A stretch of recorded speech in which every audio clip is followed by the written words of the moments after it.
Hi, this is Miss Vynette from the Poplar Creek Library. Today we're going to introduce haiku poetry. Haiku poems originate in Japan and have been around for over 400 years.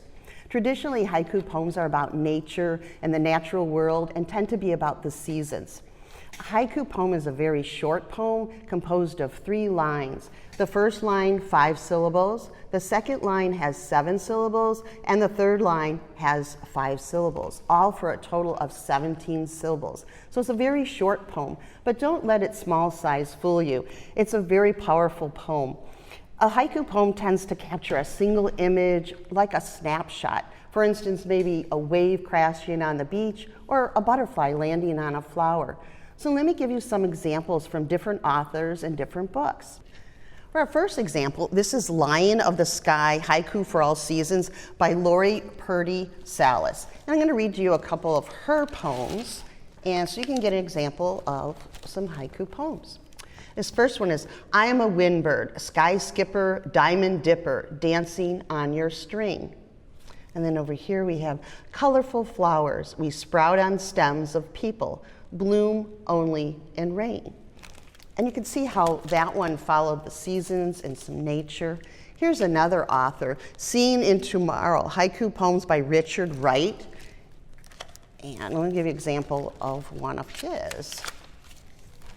And this first one is, just enough of snow for a boy's finger to write his name on the porch. And another one by this author. And you can see how they're capturing just a single moment. This one, the clouds are smiling at a single yellow kite swaying under them. And here's another author. And we'll have links to all these books at the end of the video too, if not for The Cat. And this is by Jack Perlutsky, and the illustrator is Ted Rand, and you'll see some pretty amazing illustrations in here. Look at these. I snack on my back, crack my dinner on my chest, bliss in the water. And again, nature as our themes in here. And here's another one. Don't think about it, just leave the vicinity if you hear my tale. So you're seeing how short those are and concise, again, capturing those simple moments.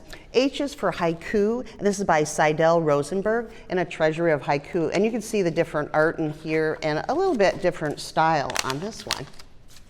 And I'll be reading this one over here. Holding umbrellas, children like rows of mushrooms glisten in the rain. So a few words capturing a lot. This next one is Gaiku, A Year of Haiku for Boys by Bob Raska. This one, he wrote about haiku. The reason he wrote it for boys, it's simple, it's quick, and he said he remembers spending all his time in nature with his friends.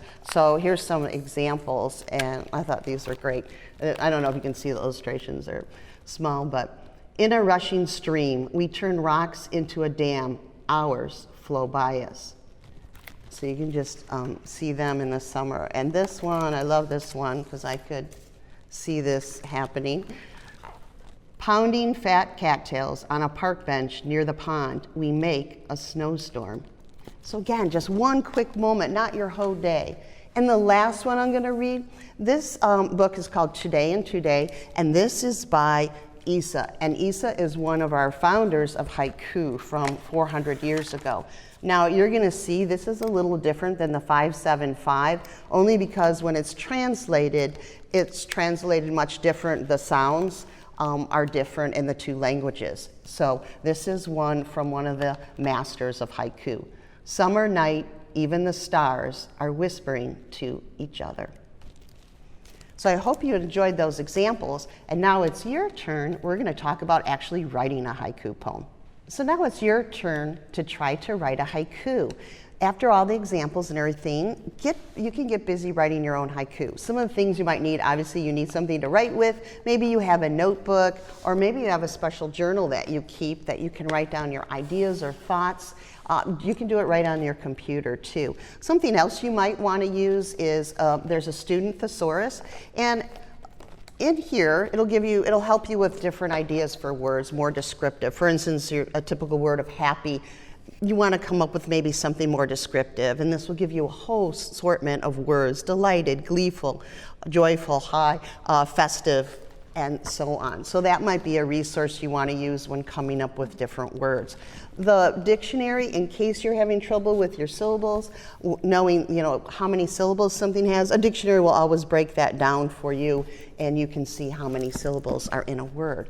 So first thing you want to do is come up with a topic or a theme. What do you want to write about? Maybe you'll be inspired on a walk, or it's an event that happens to you. So I suggest always brainstorming, just writing down a lot of different words and ideas. Once you've made your topic, then think of words to describe it. Think of how that makes you feel, how it looks, how it tastes, and use all your senses, how it sounds, and break it down that way. You're probably not going to use everything you wrote down, but that's the beauty of being able to change a poem around, switching it around, trying different descriptive words. Try to simplify. Again, you're only doing 17 syllables in this format with 3 lines. Once you're finished, maybe you want to put a title, maybe you want to sign it, maybe you want to illustrate it like you've seen in some of these examples if you like to draw.